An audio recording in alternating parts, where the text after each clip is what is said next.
Aritz Galarraga Lopetegi naiz, Hondarribiarra, Bartzelonan urte gutxi batzuk daramana, irakasle, unibertsitate pare batean, eta tira, kazetaritza alorrean ere lan gutxi batzuk egindakoa, hainbat edabidetan, Berrian, Deian, Erlean, Debalde aldizkari gogoangarrian ere bai, eta Argia astekarian. Tira, ni kazetari ez naiz sentitzen ez dut nire burua kazetaritzat, baina egia da sartu irten batzuk egin izan ditu dela, euskarazko prentsan, gehien bat literaturari lotutako kontuekin,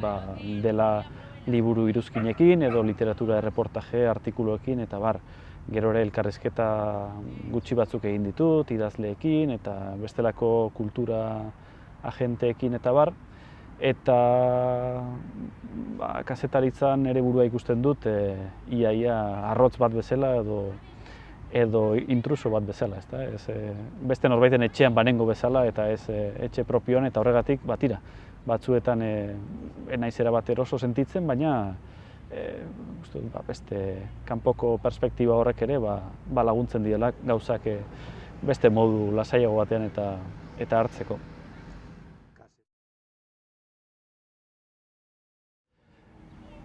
Ez, egia esan inoiz ez didate aurpegira esan kanpotarra edo alde gure etxetik edo ez. Halakorik ez didate inoiz sentiarazi. Etxean hartu izan dute etxeko abarintz bezala, baina ni beti ere kontziente ia besteren etxean nagoela.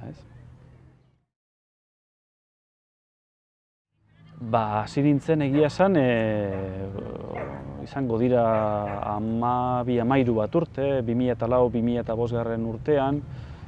hasieran izan ziren literatur iruzkinak edo literatur kritikak egunkari importante xamar batean, eta hortik aurrera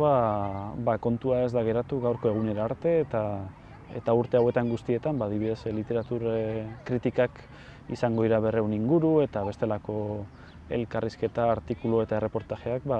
mordoska bat ere bai.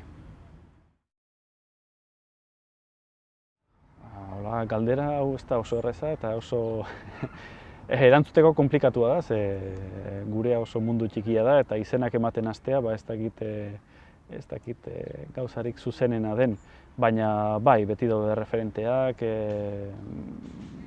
pasioz ia jarraitzen dituzun izenak eta batzu dira bertakoak eta beste batzuk kanpokoak, baina bat esatearren eta orain Kataluniako prozesu soberanista deiturikoa oso bogan dagoen kontuan hartuta, Guillem Martínez kazetari katalana oso gustora jarraitzen dut eta tira batzuetan oso modu traketxean saiatzen naiz haren estiloa eta imitatzen. Idazten dut batez ere desorduetan, kazetaritza ez da nire lanbidea eta beraz tarteak bilatu beharrean nago kazetaritza lan hauek aurrera ateratzeko. Nik beste ofizio bat dut, zorionez jaten ematen didana eta esan dezagun ordu ofizialetatik kanpo saiatzen naiz idazten bestelako testu hauek. Izan daiteke lasai asko afaldu ondoren, gozaldu aurretik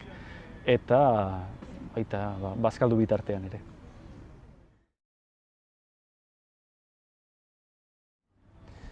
Gehien kostatzen zaidana izango da, segurazki pixka bat tonua edo ahotsa ondo aukeratzea, esan nahi dute. Gai jakin bati aurre egin diezaiokezu 11 bideetatik eta tira, gai batzuk izan daitezke, ez dakinik, komplikatuagoak edo delikatuagoak eta orduan horre ondo asmatu behar duzu, ze tonu eman eta ze ahots erabili. Egia esan, oro har kultura gaiei idatzi izan dudanez, esan dezagun gai arinagoak eta tokatu izan zaizkidala niri, eta beraz, burua uste handirik ere ez duela izaten tonua eta ahotsa aurkitzeko, baina hori izango litzateke arazorik edo. Eta aldiz, atsegin handiena ematen dit idazteak, berak esan nahi dute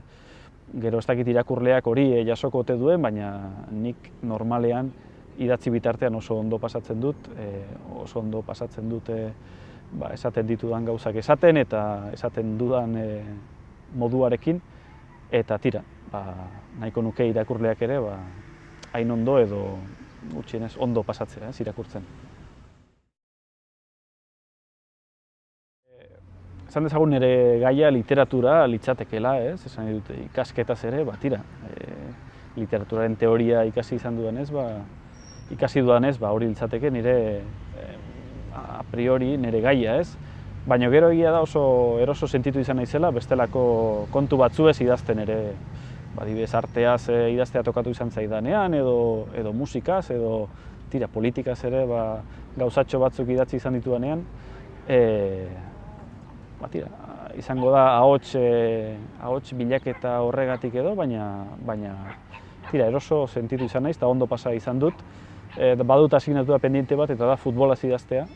Momentuz inork ez dit ezer eskaini horren inguruan. Ez dakit imaginatzen ditudan, ni nahiko nuke irakurle bat sofan luze etzanda, hankak ondo luzatuta, aldela kojin eroso batekin buru atzean, eta posizioa izan da dela batez ere horizontala, hori azteko. Eta gero, tira, ez da dela izan eguneko momentu larri horietakoren bat, izan da dela aizi edo galtzeko izan daiteken momentu horietako bat, nik uste dut orokorrean edo zer irakurtzeko gehiago disfrutatuko duelako, baina nire testuak segurazki jarrera hori eskatzen dutelako, pixka bat.